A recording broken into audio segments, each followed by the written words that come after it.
this is the most relevant music that's around. It's like, it's obviously the most futuristic music that's around, and it's not anything that's going to go away anytime soon. And anybody who thinks that this is still a fad is in for a shock. People may have been exposed to drum and bass and jungle not even knowing they're hearing it. And I miss you.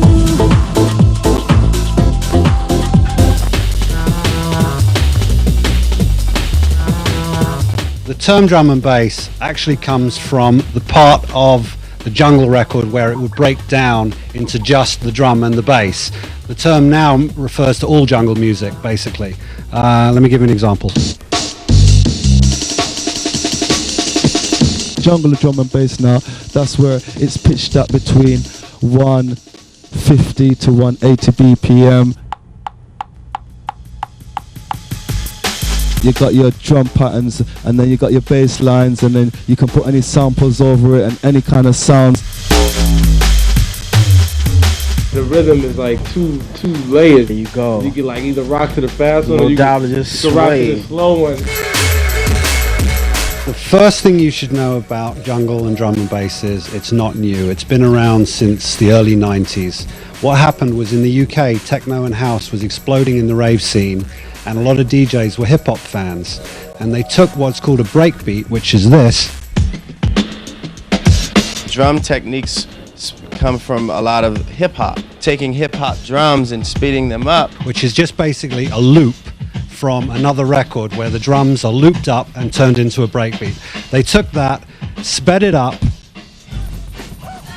and that became what was known as hardcore in the UK. That sound went on to become breakbeat hardcore. Then it was called jungle, and now it's called drum and bass. As hardcore developed, it got darker and stronger. Around 92 or 93, it was called Dark Side.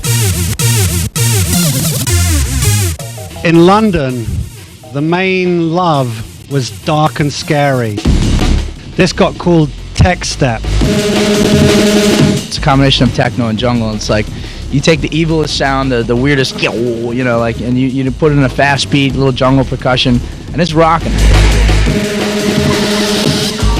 Around 1995, the Bristol jungle scene started to really come into its own, with people like Ronnie Size and DJ Crust and DJ Dye coming to the forefront. Their sound was much jazzier. They were sampling live instruments, using bass sounds that were very reminiscent to actual jazz records. Here's an example.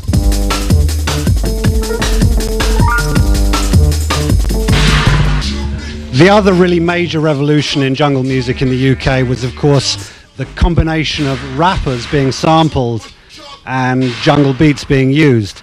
This was termed jump up, probably because of their bouncy bass lines. As well as the jazz and the techno influences, there's also reggae. This is termed ragga. I'm a junglist.